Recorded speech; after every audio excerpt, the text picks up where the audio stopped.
how much is enough? To me, that's the wrong question to ask. It is a misconception. I've said it before, but it is true. It is a misconception that when it comes to our reserves, there is such a number, say X billion dollars, that is enough. Then you have more than X billion in the reserves, we have too much. You have less than X billion in the reserves, we have too little. There is no such number, because we can have no idea what the future holds, what crisis we will run into, how much we will need. When the global financial crisis came, 2008, 2009, we tapped on our past reserves for the first time. We made a resilience package, $20.5 billion, of which $4.9 billion was earmarked to come from past reserves.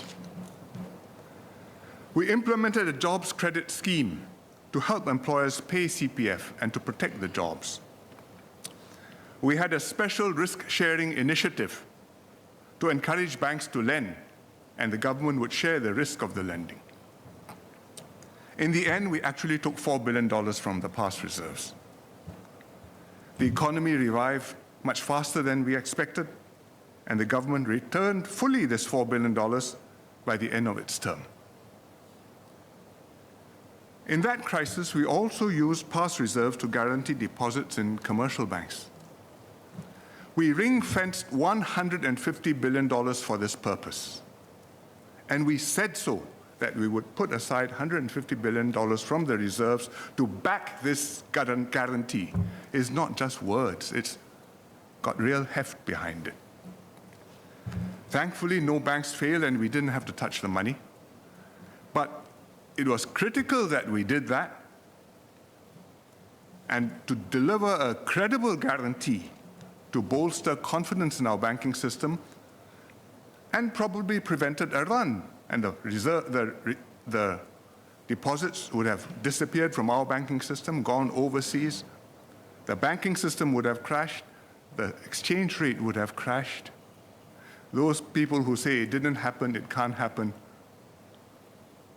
I say, get real. So, was $4 billion enough? The next crisis, COVID-19, when it hit us, that was on a different scale altogether.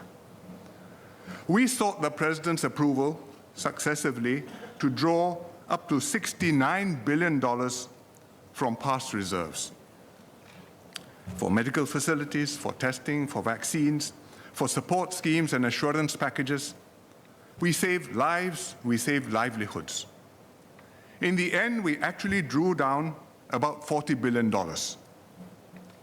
It's not likely that we are going to be able to put $40 billion back into the reserves anytime soon.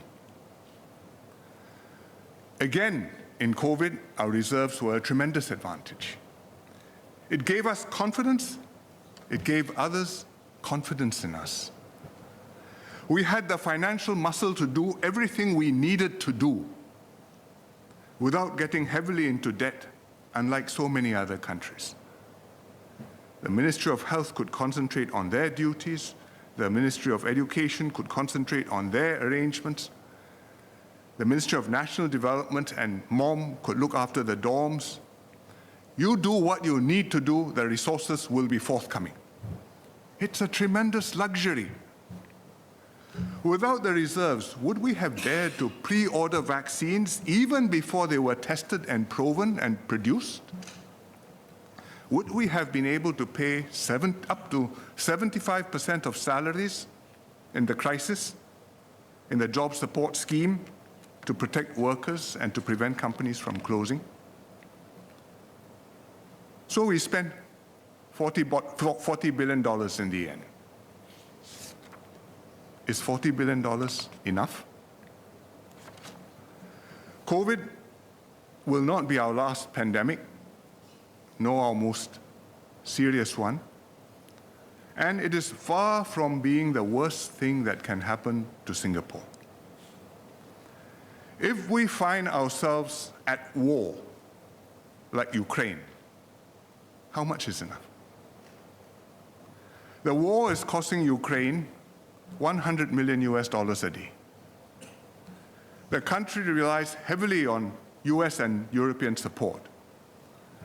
The US has committed over $100 billion in humanitarian, financial, military support, and now another $60 billion is being debated. The administration wants to do it. The money is desperately needed in Ukraine. Not money, but guns, weapons, everything, ammunition. Congress is making it difficult. Europe has also committed almost $100 billion so far, and just committed an additional $50 billion in grants and loans over 4 years, with a lot of angst and debate, internal disagreement. Hungary had strong views to the contrary. Without this external funding support, Ukraine's war is over. How long more can the US and Europe sustain this support for Ukraine?